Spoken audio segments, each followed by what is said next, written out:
Assalamualaikum warahmatullahi wabarakatuh. Halo teman-teman, kembali lagi dengan saya Andi Daria Sahra dari SMK Kehutanan Negeri Makassar.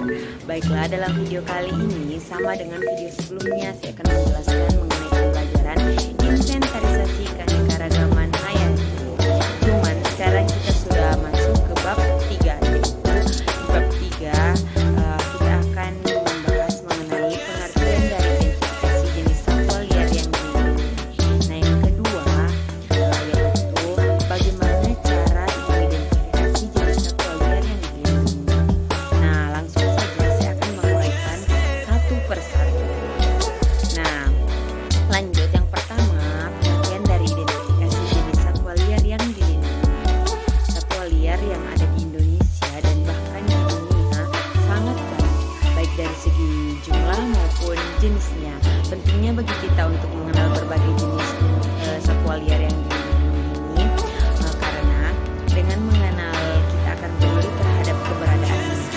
Salah satu caranya untuk mengenal adanya itu satwa adalah dengan mengidentifikasi jenis satwa itu sendiri. Nah, identifikasi ini diperlukan untuk mengetahui gambaran secara umum kualitatif status populasi suatu jenis.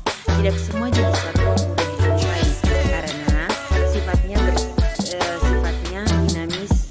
Jika didekati manusia, dia akan menjauh. Materi yang kedua yaitu cara identifikasi jenis satwa yang dilindungi. Pasti teman-teman sekalian bertanya, bagaimana sih cara mengidentifikasi jenis satwa liar yang dilindungi? Nah, di sini saya akan menjelaskan secara rinci, yaitu dua macam cara, mulai dari identifikasi secara langsung dan secara tidak langsung. Nah, kita akan membahas yang pertama, identifikasi jenis satwa liar yang dilindungi secara langsung. Nah, identifikasi secara langsung biasa secara kasat mata dilihat atau langsung ketemu dengan satwa itu sendiri dengan mengamati ciri-ciri satwa, baik itu dalam bentuk ukuran, bentuk tubuh, warna bulu, atau kulit, dan penanda lainnya. Nah, identifikasi secara langsung dapat dilakukan lebih cermat atau relatif akurat jika menggunakan alat-alat bantu identifikasi dong, seperti binokuler, monokuler, kamera atau kamera trap untuk panduan, dan masih banyak alat-alat lainnya yang pernah kita pelajari dalam modul alat identifikasi.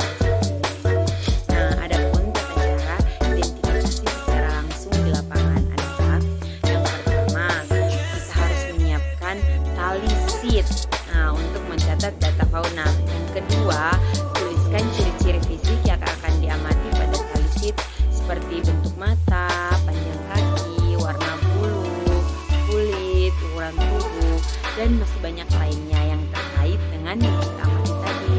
Nah, yang ketiga, tuliskan jenis fauna yang termasuk dalam satu famili. Nah, yang terakhir, yang keempat, beri tanda checklist pada fauna yang diamati, identifikasi jenis satwa liar yang dilindungi secara langsung. Nah, sekarang saya akan menjelaskan identifikasi jenis satwa liar yang dilindungi secara tidak langsung.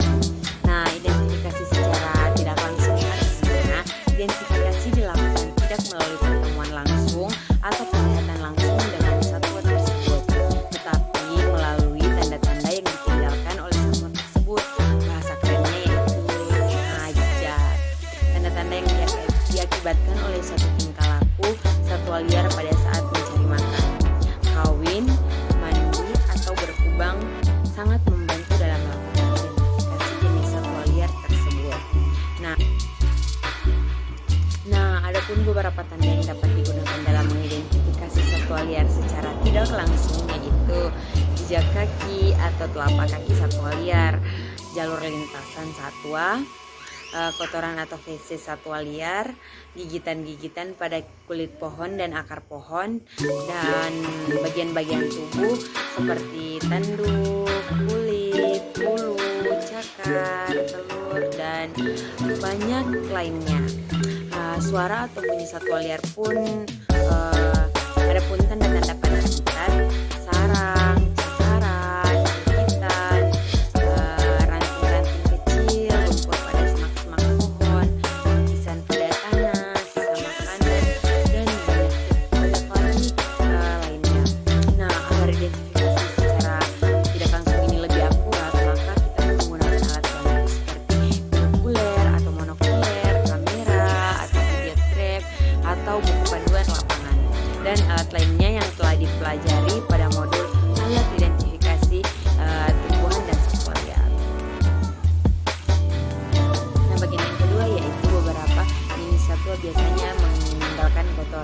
dan menunjukkan keadaan yang khas dari satwa tersebut.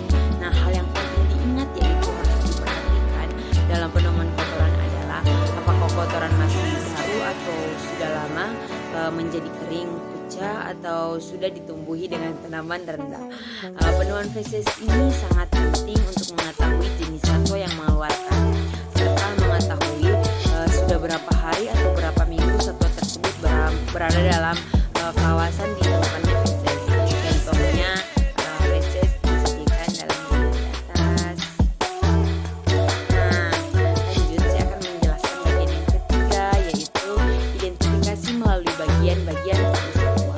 Di antara beberapa jenis satwa, ada yang mempunyai kebiasaan untuk meninggalkan atau melepas bagian-bagian dari badannya, seperti tanduknya, tulangnya, kulitnya, bulu duri, telur, dan masih banyak lainnya. Dari bagian-bagian satwa ini dapat diketahui di lokasi tersebut ada tidaknya jenis satwa di tempat pengamatan. Nah, untuk melakukan pengamatan ini perlu pengenalan anatomi satwa. Satwa dapat meninggalkan bagian-bagian tubuhnya tersebut antara lain di tanah untuk jenis-jenis rusa dan landak, dan pohon atau semak jenis ular. Nah, lanjut yang keempat, identifikasi melalui suara dan bunyi. Suara adalah sesuatu yang kita dengar yang dikeluarkan oleh mulut satwa, sedangkan bunyi sesuatu yang kita dengar sebagai akibat dari tingkah laku jenis satwa. Biasanya khas dari tanda-tanda suara satwa, kita dapat mengetahui ada tidaknya satwa tersebut dalam misalnya suara burung, anggota harimau, dan rombongan serigala. Nah, untuk bunyi misalnya dentuman kepala bison, rusa, dan gading gajah yang bergesek-gesek. Nah, keberapa ya? Yang terakhir, kelima.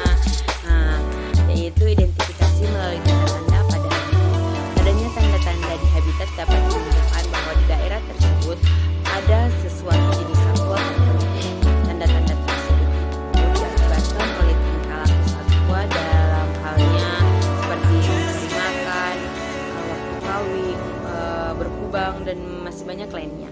Contohnya itu cakaran pada batang pohon, gigitan pada ranting kecil, atau lukisan pada tanah, dan masih banyak lainnya. Lanjut. Nah, pasti teman-teman sekalian bertanya, bagaimana sih kita mengetahui melalui jejak kaki, melalui kotoran? Pasti teman-teman sekalian penasaran ya? Nah, di sini saya akan menjelaskan agar teman-teman sekalian bisa mengerti bagaimana cara identifikasi melalui jejak atau telapak kaki. Jejak satwa atau telapak kaki adalah bekas pijakan kaki yang ditinggalkan pada tanah yang dilalui. Pengaturan dalam bidang morfologi satwa dalam hal ini sangat diperlukan, terutama mengenal bentuk kaki satwa. Identifikasi terutama dilakukan untuk jejak kaki satwa dari golongan mamalia besar. Jejak kaki berbagai jenis satwa dapat diidentifikasi di lapangan berdasarkan hasil cetakan jejak pada keadaan dan ukuran yang normal. Hal yang penting yang harus diingat yaitu bentuk dan ukurannya. Contoh jejak kaki harimau, badak. Nah, dapat dilihat